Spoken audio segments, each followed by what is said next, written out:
Star Media with Mahmoud Ahmed, and thank you for joining us. BBI, and that forms our topic today. What is next after the High Court ruled the BBI process unconstitutional, null, and void? And in studio today, I'm joined by lawyer Ivan Okisai, who will help us understand it better. Karibu Bwana Wakili.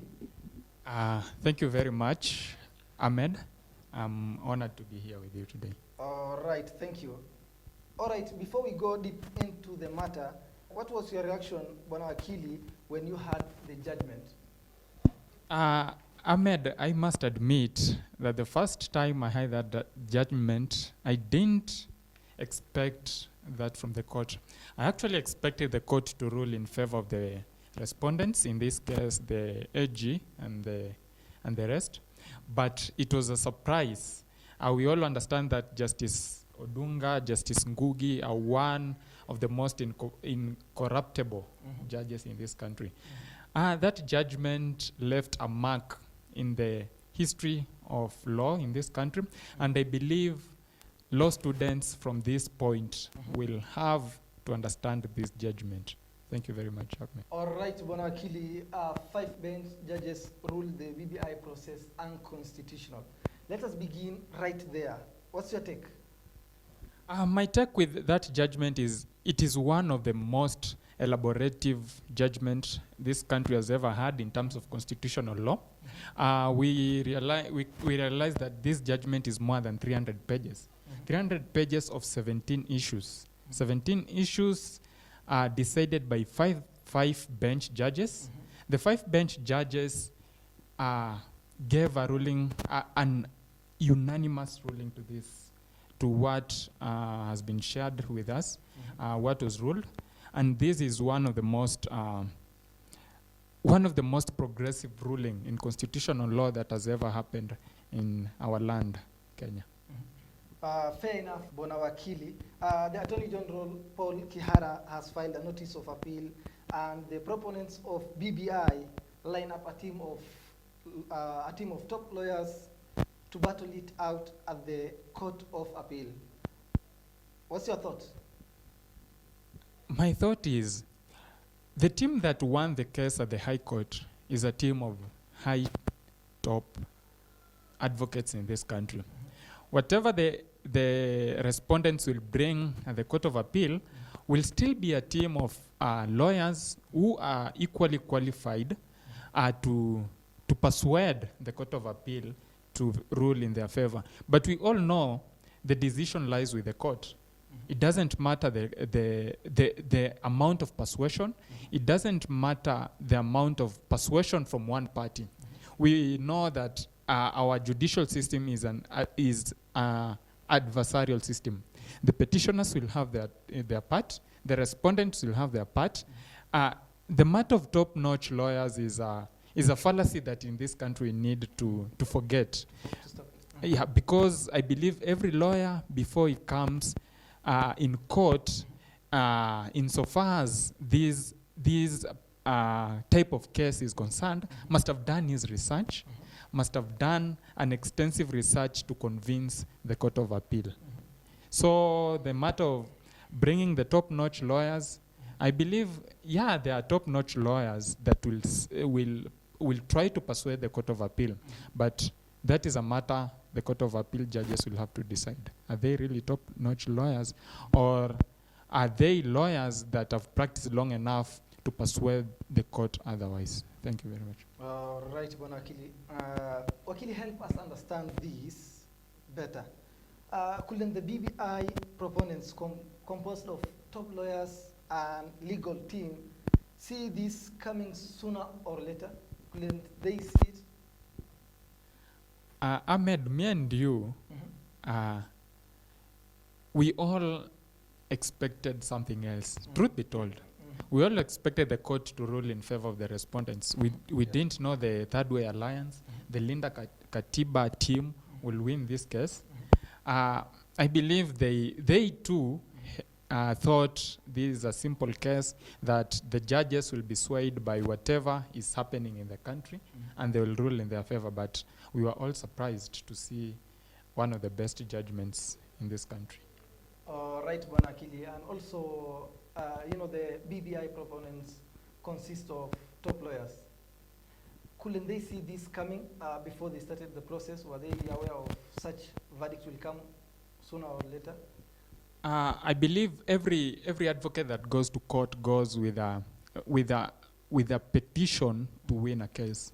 So I don't see how the respondents will have gone to court expecting to lose a case. I believe they went to court, defended the case very well because they knew whatever they have submitted before the judges is good enough to win this case. So I don't believe they could have seen this coming. If they could have seen this coming, they would not have gone to court. So I believe they knew whatever the case, we are going to win this case. So I don't see how they could have seen this coming. Fair enough, Bwana Wakili. At the Court of Appeal, what are the chances that the Court of Appeal may overturn the decision? I will say it's 50-50. The High Court decision was decided by a five-bench judge, which 3 of them actually are supposed to be in the Court of Appeal. So in a common language, you can say it was decided by among the 3 of the Court of Appeal judges, but they are not yet the Court of Appeal, so we'll not go there. But in the Court of Appeal, I believe both parties have chances of winning. The petitioners will be at the Court of Appeal with a persuasion that this petition was, first of all, started, as the judges say, it was started by the president, the first citizen of this country, who is not a common man. He's a state officer who should not be a proponent of the initiative.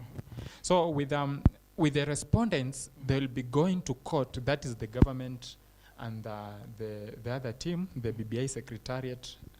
They'll be going to court with an initiative that this BBI was affirmed by 4 million Kenyans as the signatures that were verified by the IBC, 4 million Kenyans. They'll still be going to court with a firm decision that the Court of Appeal will not want to sit against the decision that its time has come.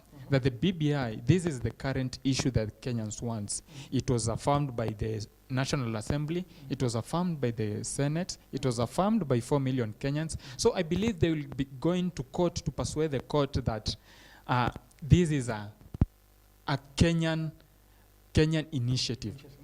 And the issue of the president being found to have violated the Chapter 6 of the Constitution, I believe they'll be going also to court by the fact that the president is immune to civil matter, civil litigation, that is, he can't be sued in a civil case or criminal case. So the AG will also be going to court to affirm that decision, that the Constitution is clear.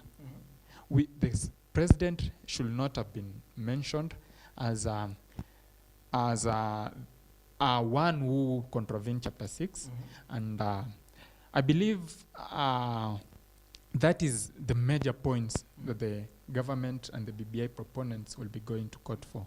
So I believe the Court of Appeal, by going to the Court of Appeal, they still have 50-50 chances because both parties know we are going to court to win. So I believe it's a 50-50 chances. All right, Bwana Akili, thank you for that. All right, Bwana Akili, do you think the best option for the BBI team is to start it afresh through a parliamentary process or a popular initiative? That will be the best option. But you know there is a political process. With it being a political process, if they start again, they'll risk having the tag that this is an illegal process. So So they will have a hard time convincing Kenyans that we are starting again because the court said this is an illegal process. So please allow us to start again to have this being legal. You know, it is a political process. Having Kenyans, to change the mindset of Kenyans that we are now coming in as a legal, coming to you to make this petition legal, it will be like conceding before the process starts that whatever we've been doing is illegal. So no political party will want to do that. They will be starting from a negative side. And I believe Kenyans know very well whatever it was decided cannot be changed unless it is challenged in court and the respondents win this case. All right, Bonakili, let's say the BBI team lose at the Court of Appeal. What other option do they have? The first option they'll have is to appeal to the apex court, that is the Supreme Court. The other option is to start afresh. And we all know they want this case to be concluded by August. So if they lose at the Court of Appeal, the first option is to go to the Supreme Court, which they will obviously get the opportunity to go there because this is a public interest matter, which they have a direct entry to the Supreme Court. And they also, they have the opportunity to go back to the people and start afresh. Which option is better for the BBI team? We don't know the outcome of the Court of Appeal because the process has not yet started. But if any party loses at the Court of Appeal, I believe the best option will be to go to the Supreme Court and petition the court more that this is actually the best option. Because, you know, the Supreme Court is the apex court. It has the final decision. If you go to the Supreme Court and win this case, you have the ability to change this thing in a more faster way. So by going to the court of a Supreme Court, you have the opportunity to have a final decision that cannot be appealed. All right, Bwana Wakili. Wakili, before we bring an end to this discussion, let's talk about time as a factor. Do you think the BBI team have enough time? They were talking about August 2022. August 2021.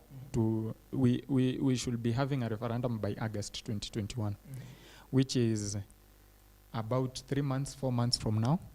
That is impossible as of now. So the best option is for them to change the time frame, because if we talk about time, the BBI has they have already lost the August 2021 deadline, because, you know, the Supreme Court is understaffed. The Court of Appeal is understaffed. The president was supposed to appoint the 41 judges. Till now, he has not acted on his in his ceremonial position of appointing the 41 Court of Appeal judges. So by going to the Court of Appeal, we all know the Court of Appeal has other cases. So they can't form a bench that will listen to this matter day in, day out.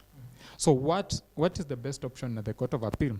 They have to wait and be listened to like any other case. Because we know, we must admit every case is important at the Court of Appeal.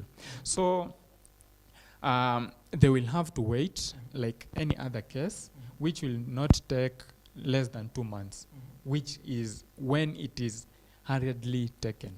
It can't take less than 2 months.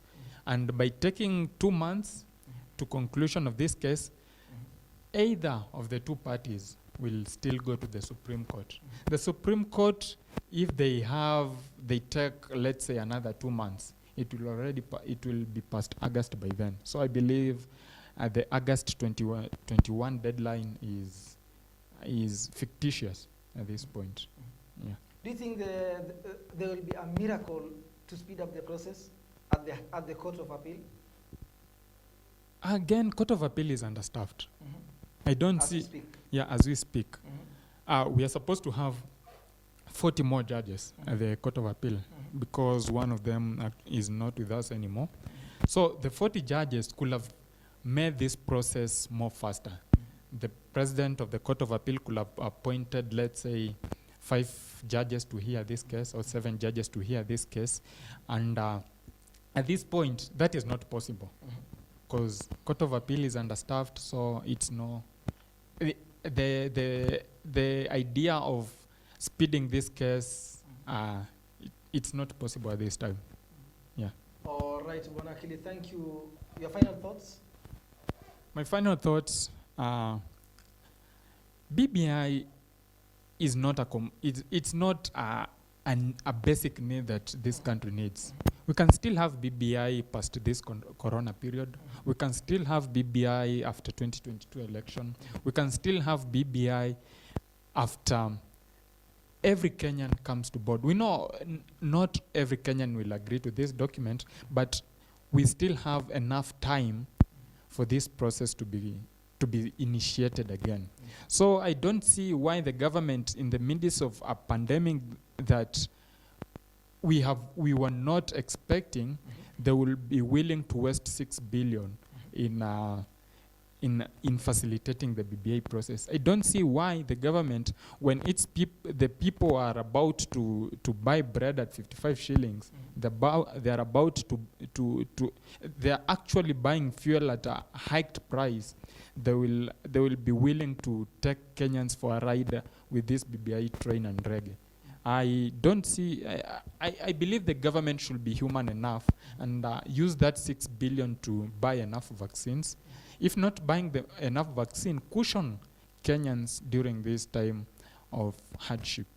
So I don't see why the government is so possessed with this BBI thing. Kenyans, we know constitution will be changed now or later, but we don't expect it to be at this point. Yeah, so I'll say to fellow Kenyans, fellow youths, BBI process should not come. Let us not allow the politicians to corrupt our minds with this BBI process. Let us take an initiative and refuse to have a BBI in time when the youths are suffering in this country. Let us take time and avoid this reggae-themed initiative. Let us take time and understand this document, because this document does not support what the youths really want for this country. So that's my take. All right. On that note, we come to the end of our discussion today. Thank you, Lawyer Evans, for making time for us here at the Star Media. Karibu sana. Amen. Thank you for watching. Please remember to subscribe, like, share, and comment. Until then, remember, mother is always right.